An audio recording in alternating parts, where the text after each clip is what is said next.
వైఎస్ఆర్ కడప జిల్లా మైదుకూరు నియోజకవర్గం బ్రహ్మంగారి మఠం మండలం ఎగువ దిగువ నేలటూరు గోపిరెడ్డిపల్లి వైకాపా నాయకులు భారీగా శ్రీ పుట్ట సుధాకర్ యాదవ్ సమక్షంలో చేరడం జరిగింది.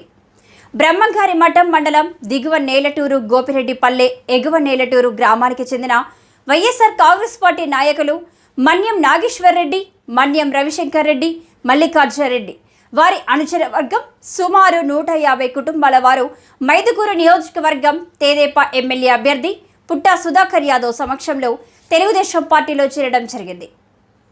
నాపై నమ్మకంతో పార్టీలో చేరిన వారందరికీ సముచిత స్థానం ఇస్తానని, కష్టపడిన వారికి ఎప్పుడు గుర్తింపు ఉంటుందని పుట్ట సుధాకర్ యాదవ్ మాట్లాడుతూ, నేను 2 సార్లు ఓడిపోయాను, ఈ ఒక్క అవకాశం ఇచ్చి నన్ను గెలిపించండి అని పేర్కొనడం జరిగింది.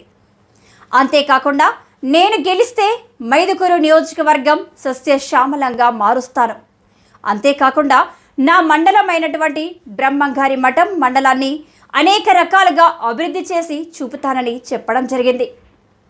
ప్రతి ఒక్క తెలుగుదేశం కార్యకర్త, తెలుగుదేశం పార్టీ అభిమాని ప్రతి ఒక్కరూ గడప గడపకు తిరుగుతూ మినీ మేనిఫెస్టో గురించి వివరించి ఈసారి మన అభివృద్ధి అత్యధిక మెజారిటీతో గెలిపించుకోవాలని వివరించాలని ప్రతి నాయకుడికి చెప్పడం జరిగింది. ఈసారి అధికారంలోకి రాబోయేది చంద్రబాబు నాయుడు. అలాగే మన మైదుకూరు నియోజకవర్గానికి తెలుగుదేశం పార్టీ ఎమ్మెల్యేగా గెలవబోయేది పుట్ట సుధాకర్ యాదవ్ అని మైదుకూరు ప్రజలు ఎంతగానో ఎదురుచూస్తున్నారు. ఈ కార్యక్రమంలో మండల తెలుగుదేశం పార్టీ అధ్యక్షులు Chennupalli Subbareddy, Janasena party incharge Pandenti Malhotra, BJP incharge M Subbarayudu, Mudumala Polireddy, Ravindrareddy, Malepati Subbarao, Chilamala Narayana, R Srinivasulu, Netlapalli Mallikarjuna, Katari Krishna, Tippireddy, Lakshmareddy తదితర నాయకులు, కార్యకర్తలు భారీ ఎత్తున పాల్గొన్నారు. ప్రతి ఒక్కరికి పేరు పేరున హృదయపూర్వకంగా ఈసారి అత్యధిక మెజారిటీతో మైదుకూరు ప్రజలందరూ ఏకమై పుట్ట సుధాకర్ యాదవ్ని ఎమ్మెల్యేగా గెలిపించుకోవాలని ఆకాంక్షిస్తున్నాం. ప్రతి ఒక్కరిని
సైడ్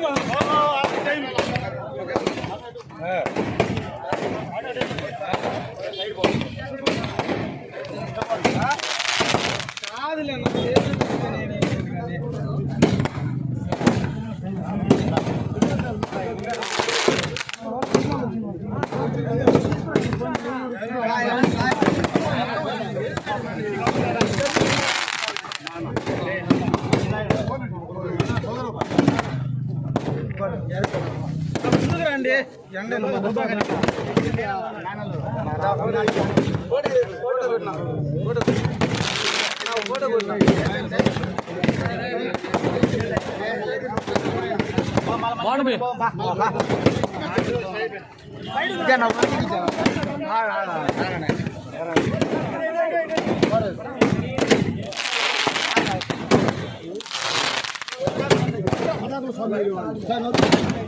పటాకులు రాలేదు అందరూ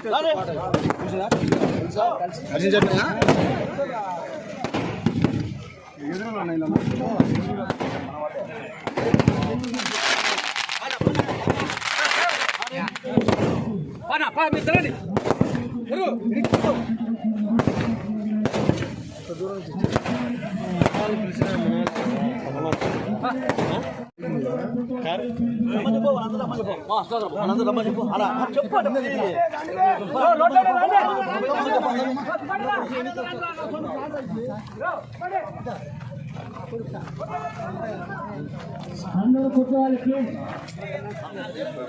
అందరూ కూడా కూర్చోవాలి అన్న. తమ్ముడు యాక్చువల్లీ ఇక్కడేమో ప్రెస్ కావడం అందరూ కూర్చోవాలి. కూర్చున్నాకనే సభా కార్యక్రమం నిదానంగా ప్రసారంగా జరుగుద్దాం అన్న. మీరందరూ కూడా కూర్చోవాలి ప్లీజ్. కూర్చోవాలి అందరూ రండి. తమ్ముడు రమ్మ ఆడవాళ్ళు కూడా కూర్చోండి. అక్కడ చైర్లు ఉన్నాయి. నిలబడితే చాలాసేపు ప్రోగ్రామ్ ఉంటుంది. ఇక్కడ ఉంది, ఇక్కడ మస్తు ఉన్నాయి. ఎవరు రవీంద్రారెడ్డి గారు అన్నా? రవీంద్రారెడ్డి అన్నా మా లేదా అక్కడ మాడవాళ్ళు కూర్చున్నామా? నీరకు మా అక్కడ ఉన్నారమ్మా చైర్లు. ఎవరు ప్రెస్ నా ప్రెస్ వాళ్ళకి ఇక్కడ ఫ్రంట్ సీట్లు వేసారన్నా. All medias electronic and print media వాళ్ళకి ఫ్రంట్ చైర్లు వేస్తారు. కూర్చోండి రామా. ఇటు కూర్చున్నాం అన్న. మీరు కూడా కూర్చోవాలి. ఎక్కడో చోట కూర్చోవాలి ప్లీజ్. వెళ్ళకొద్దు. ఇట్లా నీళ్ళు ఇట్లా వస్తుంది. మీరు కూడా అందరూ వచ్చేసి కూర్చున్న ప్రోగ్రామ్ స్టార్ట్ చేయం. అందరు సెట్ అయినాకనే ప్రోగ్రామ్. ప్లీజ్ అందరూ కూర్చోవాలి. సాంబశివారెడ్డి గారిని సాధారణ వేది మీదకి ఆహ్వానిస్తున్నాం. ఇప్పుడు మహిళలకు 2 చైర్లేమ్మా అక్కడ. సాంబశివారెడ్డి మీరు కూడా రిటర్న్ అన్నమాట కూర్చోండి. అధ్యక్షుడు ఎప్పుడు కింద ఉండే మన అధ్యక్షుడు. తమ్ముడు మీరు కూడా ఎక్కడ కూర్చోవాలి. అందరూ బాబు అమ్మ పాప మీరు కూడా కూర్చోండి. చైర్లు వేసుకొని కూర్చోండి. తమ్ముడు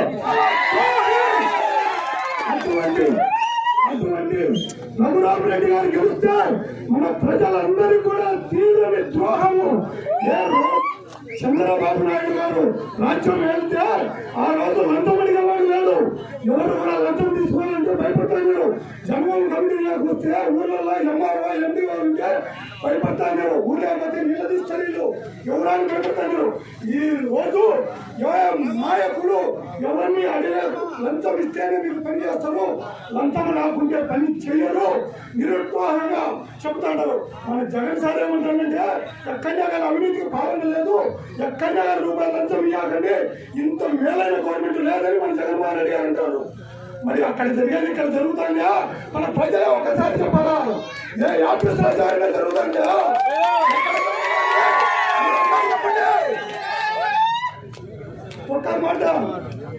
ఒక్క మాట ఏంటంటే అందరూ, నేను ఒకసారి మండలంలోనే రఘురామరెడ్డి సార్ గారిని అడిగా, అయ్యా నీకు నచ్చకుంటే పార్టీ అయ్యా నువ్వు వచ్చింది తెలుగుదేశం గవర్నమెంట్ లో తెచ్చావు, నేను జగన్ గవర్నమెంట్ లో జగన్ రక్తం మూసుకొని పుట్టినానయ్యా నేను, అటువంటి నన్ను పొమ్మంటాడు, ఈ పార్టీ నాశనం చేయకుండా నువ్వు దాటుకుంటే బాగుంటుంది అని అడిగిన. ఇక్కడ ఉండే విలేకరులు కూడా కొందరికి తెలుసు మాట్లాడు. ఇప్పటికి కూడా చెప్తాడా, ఎటువంటి పరిస్థితుల్లో సుధాకర్ గారిని నమ్మి ఇడికి చేరాం, పానం పోయి మా చివరి శ్వాస ఉన్నంత వరకు అన్నకు ఎప్పటికి కూడా మేలు చేస్తాం, పార్టీలో నిలబెడతాం. ఎందరూ వచ్చినా కానీ ప్రాణానికి ఉండి నిలబడతాం. ప్రతి ఒక్కరి కాలు పట్టుకునైనా ఓటేపిస్తాం. సుధాకర్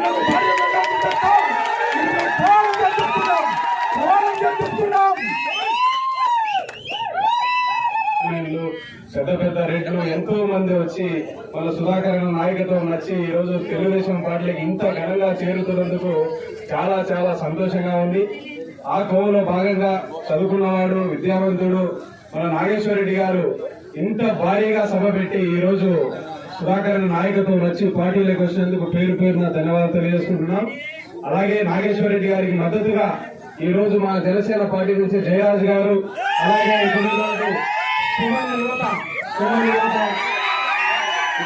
మహిళలు ప్రతి ఒక్కరికి పేరు పేరున ధన్యవాదాలు తెలియజేసుకుంటున్నాం. ఒకే ఒక్క నిమిషంలో ముగించాలని అనుకుంటున్నాం. ఈరోజు నేను మన సుధాకర్ ఏ డోర్ టు డోర్ లో చూసినా కూడా బ్రహ్మంగారి మఠం మండలంలో తిరిగేటప్పుడు మా సొంత మండలం మీరు అత్యధిక మెజారిటీ గెలిపించాలని ప్రతి ఒక్క ఓటర్తో డిస్కస్ చేస్తున్నాడు.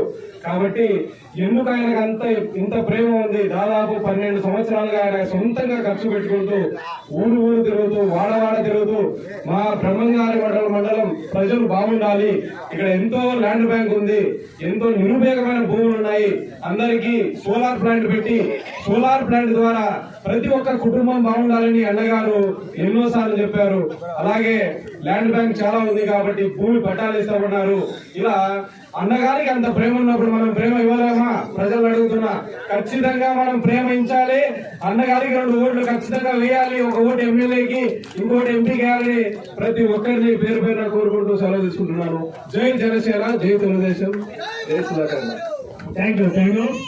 ఇప్పుడు మనమందరం ఎదురు చూస్తున్నటువంటి వ్యక్తి రేపు 13 జనవరి సార్వత్రిక ఎన్నికల్లో మైదుకూరు నియోజకవర్గానికి తెలుగుదేశం పార్టీ ఎమ్మెల్యే అభ్యర్థిగా పోటీ చేసినప్పుడు మన ప్రీతం నాయకుడు, పట్టుదలకు మరో పేరు, పట్టుదల వ్యక్తి, మన కథానాయకుడు శ్రీ పుట్ట సుధాకర్ యాదవ్ గారిని మాట్లాడాల్సిందిగా కోరుకుంటున్నాను.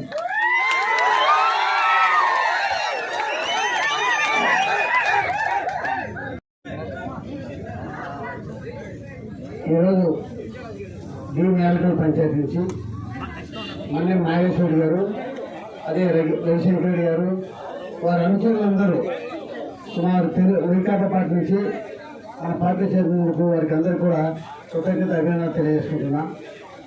ఈ కార్యక్రమం వచ్చినటువంటి మన పార్టీ కార్యకర్తలకు, వేదిక పైన ఉన్నటువంటి జనసేన మన నియోజకవర్గ ఇన్ఛార్జి మల్హోత్ర గారికి, బీజేపీ ఇన్ఛార్జి సుబ్బారెడ్డి గారికి, ఇంకా వేదిక పైన ఉన్నటువంటి పెద్దలకు, పాత్రికేయులకు అందరికీ నమస్కారం.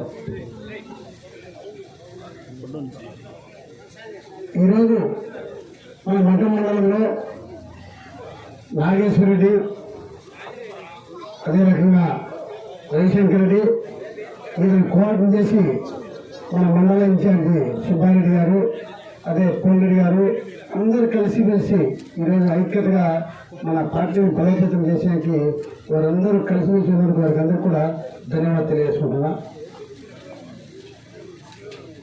ఈరోజు నాగేశ్వరరెడ్డి గారు ఎంతో నీతి నిజాయితీగా, అంటే ఇప్పుడే మాలపల్లి సుబ్బారావు చెప్పారు, అంటే వాళ్ళు ఏ రకంగా పట్టుదల ఉంటారంటే ఊరు కాలిపోతాన్ని కూడా మా ఆశయము బాక్సులు ఓట్లు ఉన్నట్టు బాక్సులు మాకు ఇంపార్టెంట్ చెప్పి ఊరు కాలిపోయేది లెక్క చేయకుండా బాక్సులు తల మీద ఎత్తుకుని వచ్చి కాపాడేటువంటి ఘనత ఆ రాజశేఖర్కు నాగేశ్వరరావు కుటుంబంలో ఏంటంటే వాళ్ళ నిజాయితీ ఏ రకంగా మనం అర్థం చేసుకోవాలి.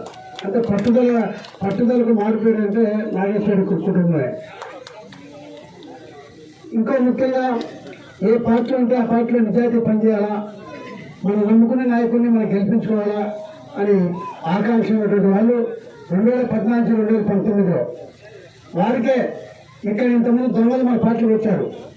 ఆ దొంగలు కొంతమంది వచ్చి అతని మీద ఎంతో కక్ష కట్టి అతని మీద ఎన్నో కేసులు పెట్టారు. నా దగ్గరికి వచ్చారు. ఎందుకంటే మన పార్టీలో నేను చేయాల్సింది అవుతుంది, ఎవరైనా పార్టీ ఉంటే చేయాలా. ఆ రోజు వాళ్ళ మీద నమ్మి ఇలా చేసినా కూడా అంత ఇబ్బందులు పడినా ఏం పడినా మన నాయకుడు గెలవాలని చెప్పి 2019లో ఎన్నిక చేస్తే ఆ దొంగలు ఏం చేశారు, నా దగ్గర అనుభవించుకొని మళ్ళీ లాస్ట్ 2019లో అందరూ ఒక పక్క పనిచేశారు. అంటే ఎవరికి నీతి నిజాయితీ ఉంది? కాబట్టి నీతి నిజాయితీగా వీళ్ళున్నారు. 2019లో గవర్నమెంట్ వచ్చింది, వైకాపా ప్రభుత్వం వచ్చింది. వచ్చిన తర్వాత ఇంత నిజాయితీ పనిచేసిన వాళ్ళకు పనిచేయాలి కదా. అది ఎన్నో రోజులు నిజాయితీ ఉన్నటువంటి కుటుంబాన్ని వదిలేసి దొంగలు మా పార్టీ నుంచి పోతే వాళ్ళకే పనిచేయాల్సి వచ్చింది. అంటే డబ్బుల కోసము, డబ్బులు ఎక్కడెక్కడ కలిసి వచ్చాయో దానికోసం చూసే నాయకులు మన శాసనసభ్యులు.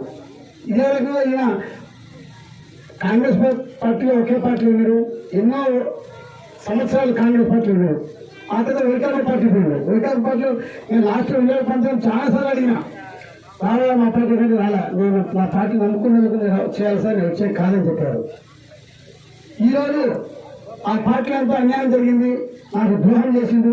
ఖచ్చితంగా ఈ వైకాపా పార్టీని మళ్ళా ప్రభుత్వం ఇస్తే మన రాష్ట్రం నాశనం అయిపోతుంది, మన నియోజకవర్గం నాశనం అయిపోతుందని చెప్పేసి పట్టుదలగా నేను తెలుగుదేశం పార్టీకి వస్తామని చెప్పి నాతో మాట్లాడి వారు మనస్ఫూర్తిగా వచ్చి మా పంచాయతీని ఈ మండలంలో నాకు ఎక్కడెక్కడ బంధుత్వం ఉందో అందరినీ కలుపుకొని పార్టీ మెజార్టీ తీసుకొస్తామని చెప్పేందుకు వారు కూడా ధన్యవాదాలు తెలియజేసుకుంటున్నాను. ఇంకా మన మండలం ఉంది. మన మండలం ఎట్లుందంటే ఈ మధ్య ఆలోచిస్తే వచ్చా చాలా బాధాకరంగా ఉంది. కొంతమంది నాయకులు ఏం చేశారంటే అక్కడ కొన్ని పెట్టుకొని ఆ రాజకీయం లాస్ట్ ఎలక్షన్ రోజు ఆ రోజు వాళ్ళ మందు ప్లస్ బిర్యానీ ప్యాకెట్ చూపించి ఆ రోజు లేనిపోయిన ఆశలు చూపించి ఆ ఒక్కరోజు ఓట్లు వేయించుకుంటారు. వాళ్ళ ప్రత్యేకం వాళ్ళకి అభివృద్ధి అవసరం 2014 నా దగ్గరికి వచ్చారు. ఎంత చిక్కని మాటలు చెప్పారంటే, ఎంత నీతి నిజాయితీ మాటలు చెప్పారో నేను అసలు ఊహించలేకపోయినా. ఇంతమంది నాయకులు ఎక్కడ మళ్ళీ మోసం చేస్తారో అనుకున్నా. వచ్చిండ్రు బ్రహ్మాండంగా మన దగ్గర మోసం చేశారు. మనం నమ్ముకున్నటువంటి కార్యకర్తలు మోసం చేశారు. ప్లస్ వాళ్ళు వచ్చేది మాత్రం బ్రహ్మాండంగా సంపాదించుకున్నారు. మనల్ని మోసపోయిన వాళ్ళు మనకైనా ఉండరు. మోసం చేసిపోయిన వాళ్ళు వెళ్ళిపోయారు. మళ్ళీ ఆ ప్రభుత్వం చెప్పి అక్కడ వెళ్ళిపోయారు. ఆ ప్రభుత్వం నిర్మాణం చేస్తూ వచ్చింది. ముఖ్యంగా ఈ పంచాయతీ ఉన్నటువంటి నాయకులు ఎట్లున్నారంటే వాళ్ళు అక్కడికి పోయిండు. చాలా ఇబ్బందులు ఉన్నారు. నా కాడికి వచ్చి మున్సిపాలిటీ ప్రజలు నాకు గౌరవం ఇచ్చారు. ఆ రోజు అంత స్టేట్లో ఎక్కడ లేనటువంటి గౌరవం నాకు వచ్చిందంటే ఆ ప్రజలు చేసేటువంటి విషయం. ఖచ్చితంగా వారి కోసం జరిగే సిద్ధంగా నేను చేశాను. నా కోరిక ఒకటే, మైదుకూరు నియోజకవర్గాన్ని ఒక అభివృద్ధి బాటలో తీసుకుపోవాలని చెప్పి ఆకాంక్ష నాకుంది. దానికి మీరందరూ మద్దతు తెలపాలని చెప్పి మిమ్మల్ని కోరుకుంటున్నాను. ఇంకా ప్రతి ఓటు కూడా చాలా విలువైన ఓటు. ప్రతి ఓటును కూడా మీరు ఎక్కడ కానీ విస్మరించద్దు. ప్రతి ఎవరైనా వస్తారంటే పార్టీలకి ఆహ్వానించుకోవాలి. ఎందుకంటే విజయవాడలో 2,70,000 ఉన్నటువంటి నియోజకవర్గం అది 15 ఓట్లతో ఓడిపోయింది. అంటే 8 ఓట్లు వచ్చింది గెలిచేది. అర్థం చేస్తున్నారు మీరందరూ. 2,70,000 ఉన్న నియోజకవర్గము 15 ఓట్లతో ఓడిపోయింది. అంటే 8 ఓట్లు వచ్చింది గెలిచేది. అంటే 1,20,000 ఓట్లు వేసిన వాళ్ళకి ఓడిపోయిండు. 1,20,015 ఓట్లు వేసిన గెలిచింది. కాబట్టి మీరు అందరికీ తెలియదు ఒకటే, మనకు ఉన్నటువంటి కక్ష కానీ ఈసీ కానీ పక్కన పెట్టి మన ఆశయము తెలుగుదేశం పార్టీ గెలవాలా. మీరు కష్టపడండి. మీరు ఎవరెవరు కష్టపడినో ఏం గుర్తించాలో ఏమి గౌరవం ఇవ్వాల్సిన బాధ్యత నాది. ఆ గౌరవం కూడా నా నుంచి అడగండి. మీరు ఖచ్చితంగా ఇంకొకటి, మన రాష్ట్రంలో జగన్మోహన్ రెడ్డి వచ్చిన తర్వాత చాలా నష్టపోయింది. ఏమైనా పొరపాటు జరిగి మళ్ళీ ఇదే ప్రభుత్వం వస్తే మన పరిస్థితి ఏ రకంగా మీరు ఆలోచించుకోండి. ఇప్పటికే 12 లక్షల కోట్ల అప్పు దొరికింది. 12 లక్షల కోట్ల అప్పు దొరికింది. జనసేన అధ్యక్షుడు పవన్ కళ్యాణ్ గారు ఈ రాష్ట్రాన్ని నాశనం అయిపోయింది, మేము ఎట్టి పరిస్థితుల్లో రాష్ట్రంలో ఉన్నటువంటి వ్యతిరేకత ఓట్లు చేయనివ్వకూడదు అని చెప్పి ఆయన సంవత్సరం నుండి ఆయన పబ్లిక్ మీద చెప్పారు. మన వచ్చి మనకు మద్దతు తెలిపారు. మద్దతు తెలిపి ఖచ్చితంగా వైకాపా పార్టీ గద్దె దించాలా అని చెప్పి పవన్ కళ్యాణ్ గారు వచ్చారు. ఇక్కడ ఉన్నటువంటి పవన్ కళ్యాణ్ టీము యువకులందరూ మీరు కూడా బాగా కష్టపడాలి. ఈరోజు నేను నిలబడిన అభ్యర్థి కాదు, కూటమి అభ్యర్థి. జనసేన, బీజేపీ, టీడీపీ కలిసి కూటమి అభ్యర్థి. మనం ముగ్గురం కలిసి మన అభ్యర్థి గెలిపించుకోవాలి. అదే రకంగా బీజేపీ వచ్చింది. బీజేపీ మన రాష్ట్రంలో తక్కువ పర్సెంటేజ్ ఉన్నా కూడా ఇండియాలో నెంబర్ ఆఫ్ పొజిషన్ ఉంది. మళ్ళీ రేపు వచ్చేది ఎన్డీఏ ప్రభుత్వం సెంట్రల్ వచ్చేది. మనకు ఆర్థిక వనరులు లేవు. మనకు చాలా ఇబ్బంది పడిపోయాము. మనం గెలిచినా కూడా ఆర్థిక వనరులు లేకుండా ఏం చేస్తాం, ఎట్లా ఉంటాం. అందుకు చంద్రబాబు నాయుడు గారు ఆలోచించి ఎన్డీఏతో మనకు కూటమిలో మనం ఉంటేనే మన రాష్ట్రం బాగుపడుతుందని చెప్పేసి ఆయన బీజేపీతో కూటమి ఈరోజు కూటమి అభ్యర్థిగా నన్ను పెట్టినందుకు మీరందరూ ఆలోచించి తెలుగుదేశం పార్టీకి మీరందరూ కలిసి ఓట్లు వేయాలి. ఇంకా ముఖ్యంగా చంద్రబాబు నాయుడు గారు మహాశక్తి రిలీజ్ చేశారు, పత్రం కొన్ని మేనిఫెస్టో రిలీజ్ చేశారు. మీరు ప్రజలకు తీసుకుపోవాలి. ప్రజలకు తీసుకువెళ్ళిపోయి మనకు ఓట్లు వస్తాయి. ఏ రకంగా గ్యాస్ సిలిండర్లు 3 సిలిండర్లు ఫ్రీగా ఇస్తారు. అంటే అప్పుడు అన్నం స్టార్ట్ అయిందా, బయలుదేరిపోతాంటే కూర్చొని ఒక నిమిషం చెప్పారు మాట ఏదైనా సరిపోతుంది. ఇప్పుడు గ్యాస్ సిలిండర్ 3 సిలిండర్లు మనకు ఫ్రీగా ఇవ్వడం జరుగుతుంది.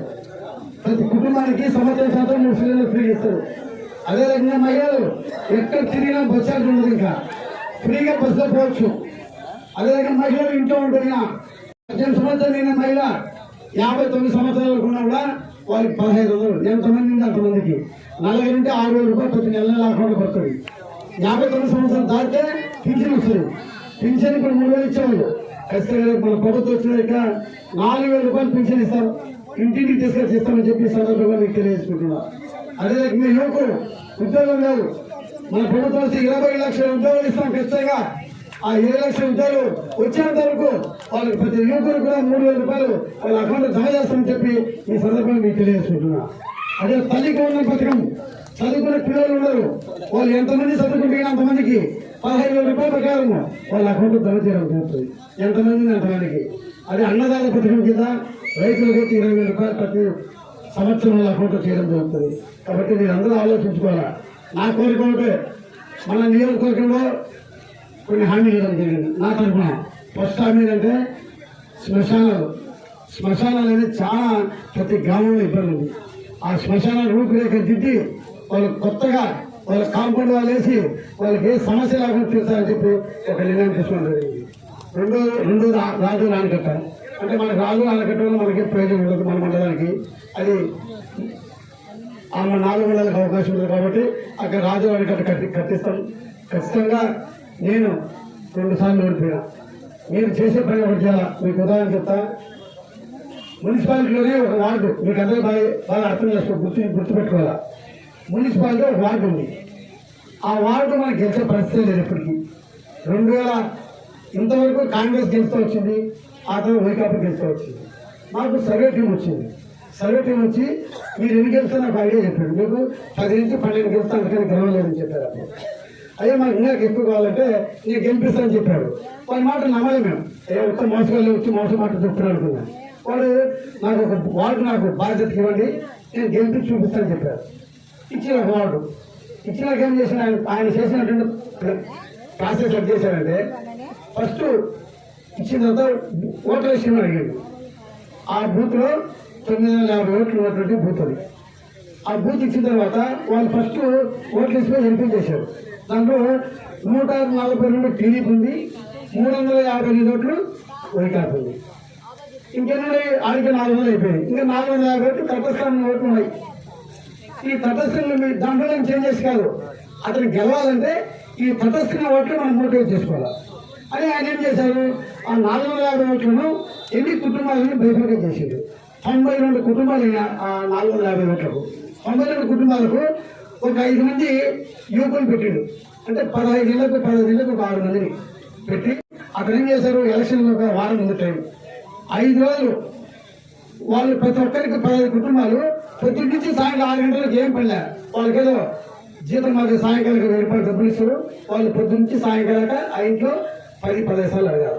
అట్లా 92 కుటుంబాలు 6 మంది పొద్దున్న సాయంకాలం డైలీ ఓట్లు ఒక్కసారి ఇవ్వండి, ఒక్కసారి అవకాశం ఇవ్వండి అడుగుతూ వచ్చిండు. అట్లా 5 రోజులు అడిగిండు.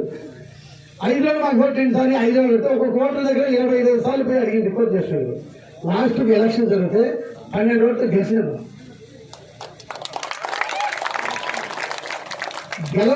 గెలవలేని కూడా కార్యకర్తలు ప్లాన్ గా కష్టపడితే ఖచ్చితంగా గెలిచినాం. అందుకు మీకు చెప్పేది ఒకటే, మీరు ఏ గ్రామంలో ఉన్నా కూడా ఇంకా ఉగాది పండుగ దాటిన తర్వాత ఏ మీటింగ్ పెట్టినా ఎక్కడ మనం పోవాల్సి వస్తుందా. ఫస్ట్ మీ ఊళ్ళో ఏ ఊళ్ళో గ్రామంలో ఉన్నదో ఆ గ్రామంలో ప్రతి ఓటును కలవాలా. మినిమం 20 సార్లు ఆ ఓట్లు కలవాలా. ఇప్పుడు ఒక ఓట్లో 1000 ఓట్లు ఉంటాయి. 1000 ఓట్లు 2 గంటలు తిరిగితే ఒక రౌండ్ అయిపోతుంది. నేను తిరుగుతాను ఇప్పుడు 2 గంటలు తిరిగితే 1000 ఓట్లు 1200 ఓట్లు అయిపోతాయి. నేను తిరిగితే 2 గంటలు అయితే మీరు ఒక 2 రోజులు తిరగండి. నేనైతే స్పీడ్ తిరుగుతా, మీరైతే నిదానం తిరగచ్చు కదా. నిదానంగా ఇంటింటికి 5 నిమిషాలు పెట్టుకుని కూడా 2 రోజులు కాదు 3 రోజులు తిరగండి. ఒక నిదానంగా ఒక రోజుకి 50 కుటుంబాలు 50 కూడా టార్గెట్ పెట్టుకోండి. సాయంకాలం 50 కుటుంబాలు తిరగండి. కంటిన్యూ తిరగాల్సిన అవసరం లేదా. సాయంత్రం 6 గంటలు స్టార్ట్ చేసి 8 గంటలు తిరగండి. 2 గంటలు కష్టపడితే చాలు. 2 గంటలు కష్టపడితే చాలు. ఆ రకంగా ఇంకా 35 రోజులు ఎలక్షన్ ఉంది. మినిమం మీరు తిరిగితే మినిమం 10-15 సార్లు ఒక్కొక్క ఓటును అడగచ్చు. ఆ ఓటును 10-15 సార్లు అడిగితే ఖచ్చితంగా అతనిలో మార్పు వస్తుంది. ఖచ్చితంగా మీరు ఆ పని చేయాల్సింది, ఆ బాధ్యత మీరు తీసుకోవాలి. ఎవరు గెలుస్తున్నది కాదు, మన గ్రౌండ్ వర్క్ చేస్తే గెలుస్తుంది. ఉదాహరణకు మన సర్పంచ్ ఎలక్షన్ జరిగింది అంటే ఇవన్నీ జరిగినట్టు వాస్తవాలు మీరు చెప్తున్నా. సర్పంచ్ ఎలక్షన్ వచ్చింది. సర్పంచ్ ఎలక్షన్ అప్పుడు ఒక అభ్యర్థి నా కాడికి వచ్చిండు. సార్ మా భార్యను పెట్టుకుంటాను, నాకు కొంచెం ఆర్థిక సాయం కావాలని అడిగింది. ఒక ఆర్థిక సాయం చేసిన తర్వాత ఎలక్షన్ దగ్గర 2 రోజులు ఉంది ఎలక్షన్. మళ్ళీ నా కాడికి వచ్చిండు. చూస్తే అతను సుమారు 4-5 కేజీలు మనిషి తగ్గిపోయాడు. అదే ఏమింత తగ్గిపోయినా, ఏమికేమో జ్వరం వచ్చినా ఏం కదా అడిగినా, జ్వరంగా సార్ నేను 20-25 సార్లు ఇంటికి గడప తొక్కినా, 20 సార్లు వేసినా కూడా గెలుస్తాను కదా నాకు నమ్మకం లేదు సార్, భయం వేస్తాండి. ఏమైనా ఓడిపోతే నేను ఊరు వదిలిపోవాలా, నాకు అవమానం జరుగుతుందని చెప్పి ఫీల్ అయ్యి ఇంకా కొద్దిగా మీరు ఆర్థిక సాయం చేస్తే కదా ఖచ్చితంగా గెలుస్తా అని చెప్పి నా అక్కడికి వచ్చారు. నేను ఆ అభ్యర్థి గెలవాలా, నా క్యాండిడేట్ నా ఊళ్ళో ఉన్నటువంటి సర్పంచ్ గెలిస్తే నాకు బలం ఉంటుందని చెప్పి నేను మళ్ళీ ఆర్థిక సాయం చేశాను. ఎలక్షన్ చేసిండు, గెలిచిండు. ఇప్పుడు మిమ్మల్ని అడిగేది ఒకటే, సర్పంచ్ ఎలక్షన్ కు అంత కష్టపడి మీరు 25 సార్లు తిరిగితే నా ఎలక్షన్కి ఎందుకు మీరు తిరగరు? నేను చెప్పే పాయింట్, మీ సర్పంచ్ ఎలక్షన్ 20 సార్లు తిరిగినప్పుడు మా ఎలక్షన్కి మీరు, మీ సర్పంచ్ ఎలక్షన్కి ఏమో మీరే డబ్బు పెట్టుకోవాలా, నేను ఇచ్చిన డబ్బు మీకు సాలదు, నేను ఇచ్చిన కొద్ది ఆర్థిక సాయం చేస్తా, మీరే డబ్బు పెట్టుకోవాలా, మీరు అంత రాత్రి వాళ్ళు కష్టపడతారు.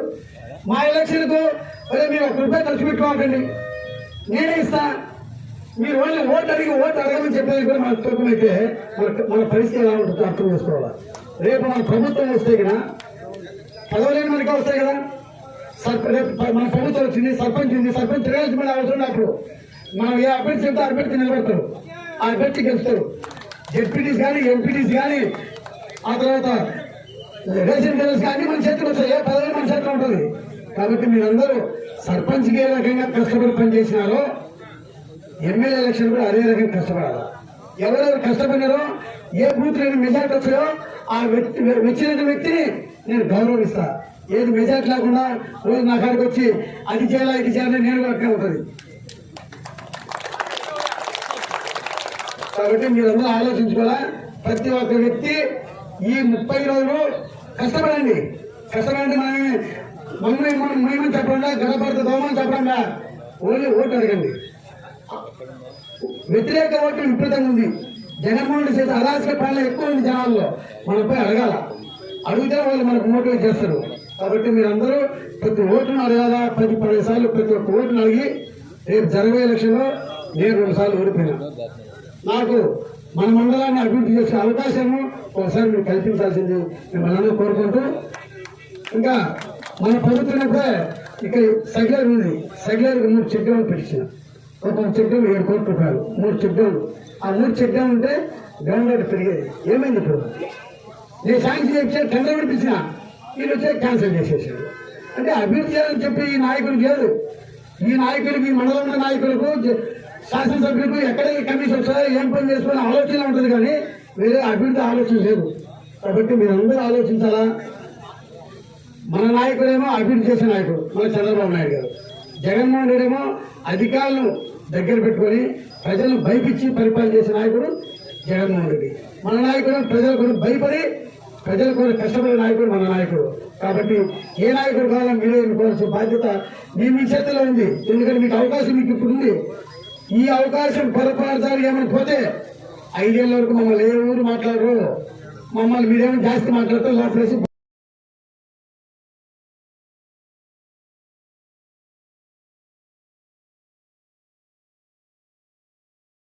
ఆ డీటెయిల్ సమస్యను పరిష్కరిస్తా.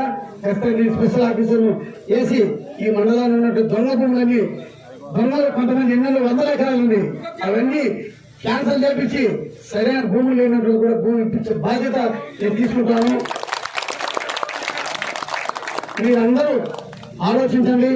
నేను 2 సార్లు ఓడిపోయినా. ఒక్కసారి మన నియోజకవర్గాన్ని, మన మండల అభివృద్ధి చేసే ఒక్కసారి అవకాశం అని చెప్పి మిమ్మల్ని అందరినీ మనస్ఫూర్తి కోరుకుంటూ ఈరోజు నాగేశ్వరరావు పార్టీ చేయడానికి చాలా హృదయపూర్వక